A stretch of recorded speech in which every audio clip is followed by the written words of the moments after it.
allowance, maybe 1%, maybe 2%, based on historic evidence of what you failed to collect.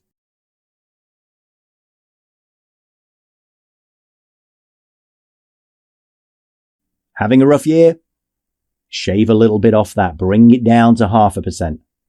Bring it down to 0.2%. Be on the lookout for that. It's a way to manage earnings. And if you think, just to finish off, you think that, well, bring it down 1%, 0.5%, that doesn't seem like much. Example given in the underlying module of UAP. Boosted earnings just like that by shaving a little bit off its uncollectible allowance, boosted it by 7 million.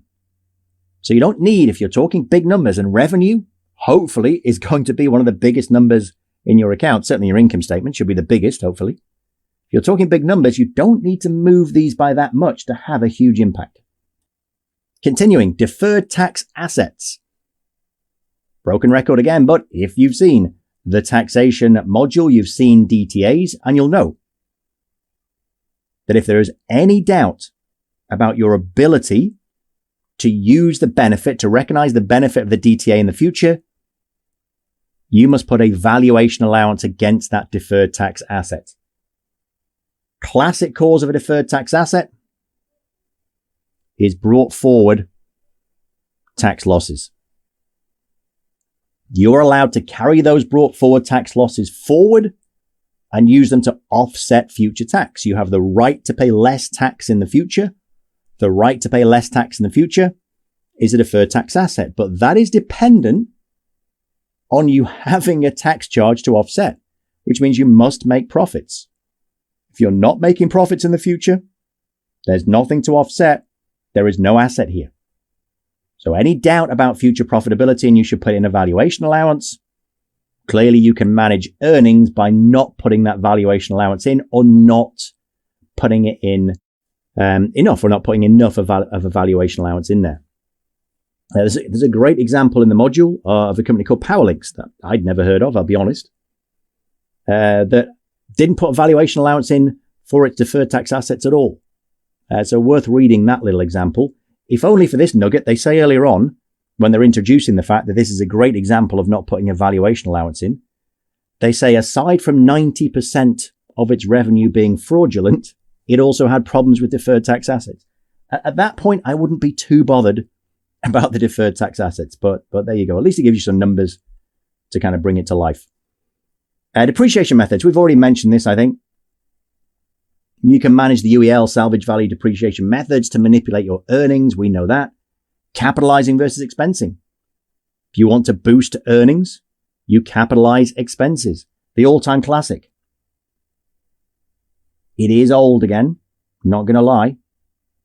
I am dating myself, but I feel justified in using it because it's in the underlying module. And to be fair, in this module, they say, look, a lot of these examples are old.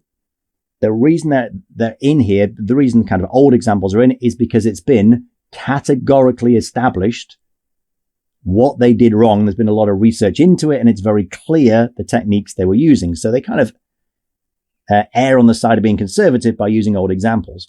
But Enron and WorldCom are also, Sunbeam from the 80s, but Enron and WorldCom are the two classics from the 90s, which, is still last century, I realize, but they kind of shook up the world of accounting and said, look, we're not doing a good job here.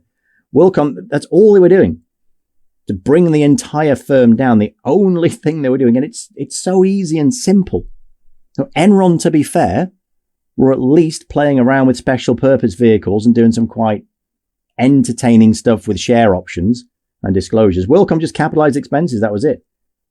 Line costs was the expense line. Common expense they had is setting up users. And every time they got to the end of a quarter and they weren't going to hit their target, they said, right, we're not going to meet expectations here, so any more line costs, capitalize them. That was it. Just so stupidly simple. Acquisition goodwill. Mention this again when we looked at the long-lived assets reading. When you make an acquisition, we said what you pay less the fair value of identifiable net assets is goodwill. Well, two things here. First of all, if you underestimate the fair value of your identifiable net assets, you reduce the amount of depreciation you'll need to charge on them. So there's an incentive that would boost earnings. Secondly, keeping that price that you pay constant, if you bring down your assessment of the fair value of identifiable net assets, you increase the amount of this payment that goes through as goodwill. What do we know about goodwill? It is not amortized.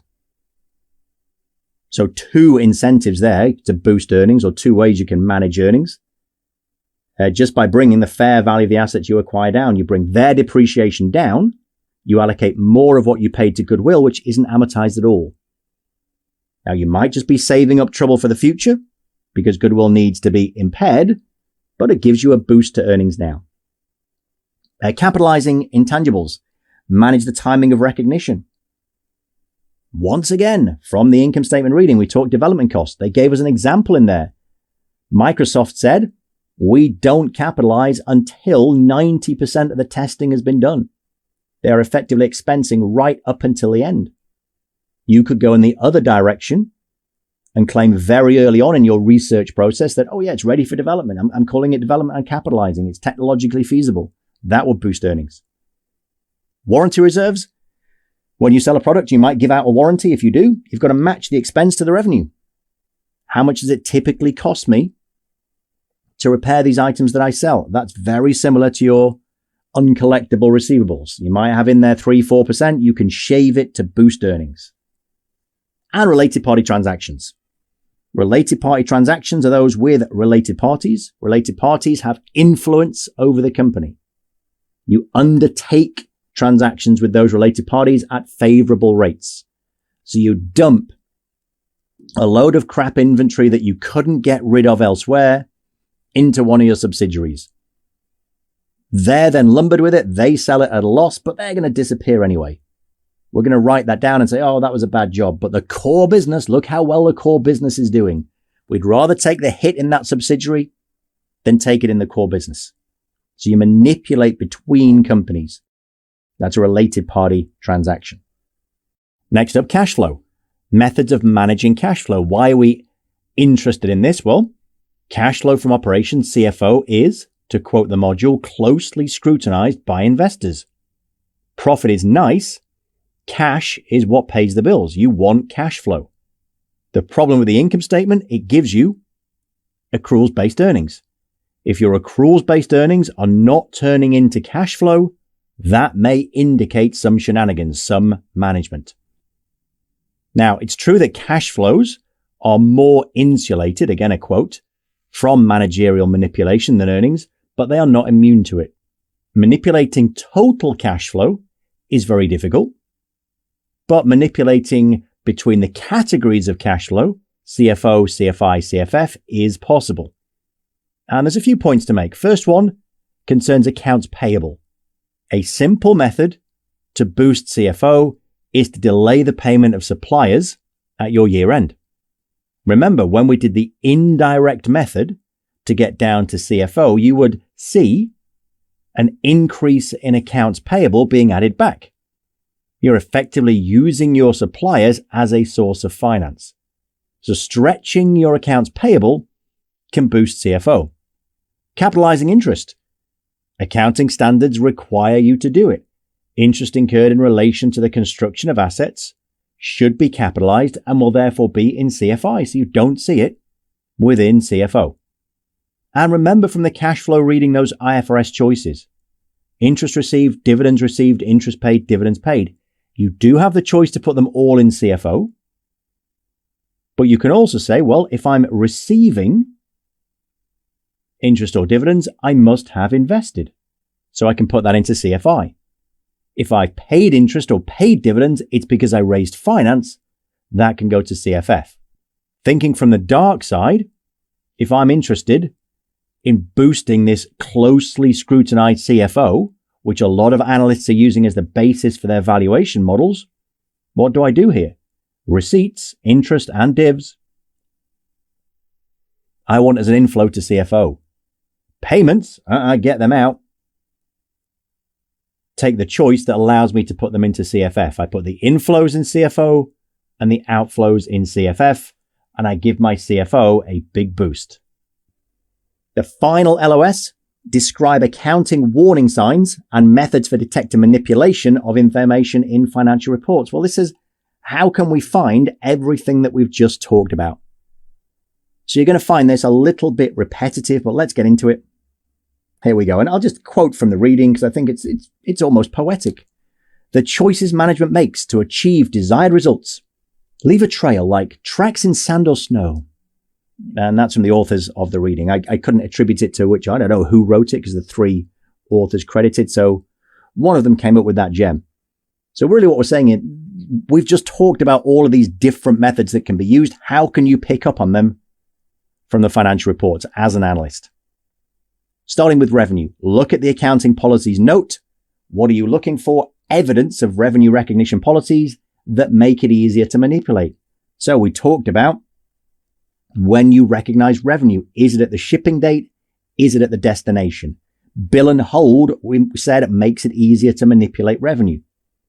To be fair, we did not mention barter transactions. Barter transactions are tricky to account for. It's not cash. I'm giving you a good, and in return, you're giving me a good.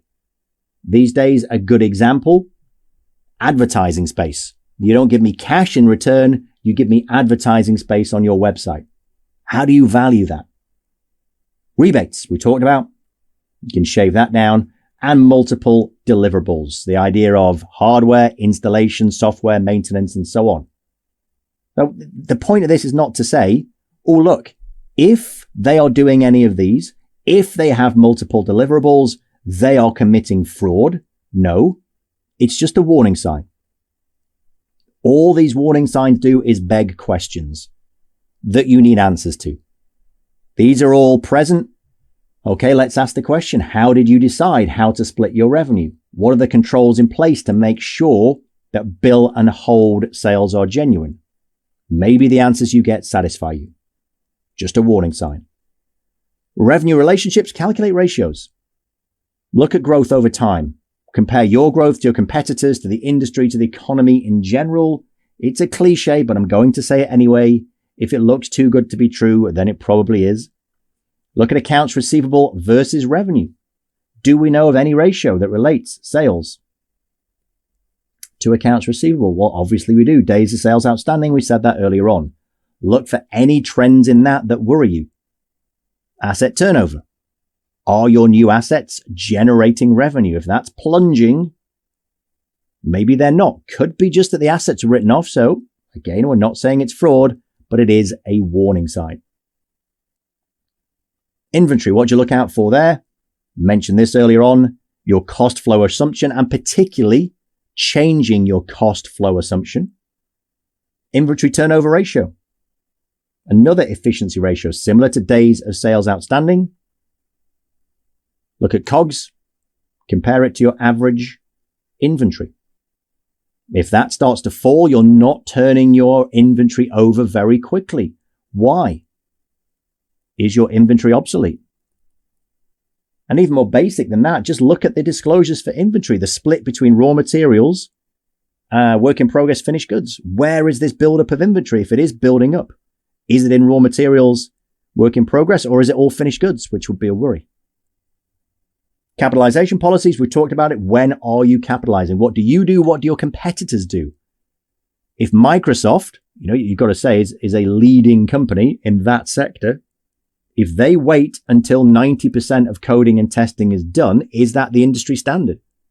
They're expensing it all, but you're capitalizing 40, 50% of the way through. Who's wrong? Again, I don't know. It's a warning sign. I want to find out. That's all these signs do. Tell me to investigate. And cash flow. Now you might say, whoa, hang on. Cash flow is much more trustworthy than earnings. And I agree. Absolutely it is. Doesn't mean it cannot be manipulated. So you look at cash flow versus net income, the ratio of CFO to net income. Talked about this again in the understanding income statement reading. Look at the trend. You do not want to see these trending apart. There should be a pretty strong correlation between them. It should be consistently close.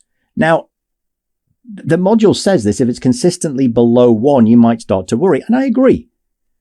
But remember, there are non-cash expenses that we are required to put through cash flow. So there are going to be reasons it is below 1 sometimes, but look over time for a trend. You do not want to see net income on the rise and CFO falling. Something is going wrong. If that's the case, you are not turning profit into cash. And other things to look at. Just to finish off, look at your PPE disclosures for your depreciation methods and UELs. We talked about that already, but the module just mentions, look, you can find that in PPE disclosures as well as accounting policy notes. Always look out for the fourth quarter results. Obviously, we focus and we tend to talk about the financial statements. Yes, there's an annual financial statement, but you can also look at your quarterly. Do they consistently outperform in Q4? Q1, Q2, Q3, underwhelming. Oh, look, Q4 is always great and we hit our targets. That's a warning sign for hopefully obvious reasons. There will be disclosures on related parties, so you can look for those transactions we talked about. Non-operating income, tricky one this. Non-operating income, if it's included in revenue, yeah, that is a heavy, heavy warning sign. So they've got a one-off sale of a division and they've included that as revenue. Yeesh. That's bordering there on just non-compliant. How would you pick that up? Maybe you see a dip in non-operating income. Maybe if you hunt around the accounts, you see the fact that they've disclosed the sale of a business, but you do not see it in non-operating income. So you ask the question, where is it? If there is a corresponding bump to revenue and they put it there, then that is just misleading. And non-recurring expenses we talked about in the income statement module. Accounting standards do let you separate them out, but it makes no sense if non-recurring expenses keep repeating. No, it does not meet the definition. And ratio analysis. Now you have an entire reading on financial analysis techniques, ratio analysis. Clearly, ratio analysis, trend analysis for a company or versus its peers can reveal questions, issues. If they look different, usually if they look much better than their competitors, it's a warning sign you want to ask why. There may be very good reasons. Maybe new management is just doing a lot better, but you ask the question. Risk factors, so rather than saying, what are we looking at in the accounts, just other things that concern you that are warning signs. Very young companies with stellar histories that are now getting to the mature phase of their life, or their industry is maturing. What's going to happen? Well, they are not, just factually, they're not going to be able to sustain the growth they had in their early years. But their young managers may be tempted to try. So be on the lookout for it. It's a big risk factor. Minimalist disclosures, you just don't see much. The classic excuse is, I don't want to give it away to my competitors. Okay, well, if a whole industry does that, you could maybe understand it. But if all your competitors have decision useful information, your disclosures are the absolute bare minimum, that's a concern. Why? What are you hiding? Management fixated with earnings. It could be because of their targets, because they want to just kick in their options and get out of there. Who knows? The company culture generally.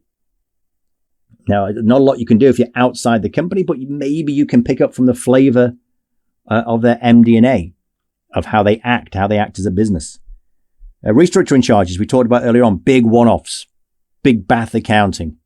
If you start to see those happening every few years and then, we put aside 8 million. Look, as it turns out, we didn't need to spend that much. So this year we're releasing 3 million. Pure evil. Or an acquisition focus. I think they give the example in the module of a company that acquired 700 companies over about 6 years. That's just crazy. There's no way your accounts can cope with that level of acquisition. Nor strategically can you focus on what you need to do to build and maintain every one of those companies. It is simply to try and say, look, let's triple revenue, kick my bonus in, and then I'm out of here onto the next thing with a great reputation. So, nothing, as I say, too technical in that reading. My advice would be to go through it in the underlying. We've listed out everything you need, But just have a look at a couple of the disclosures. I looked at one there for Groupon. I thought that was the most kind of instructive. There's a few others which are mildly entertaining just to have a glance at. But apart from that, I would just get straight into practicing questions and see how this kind of thing gets tested.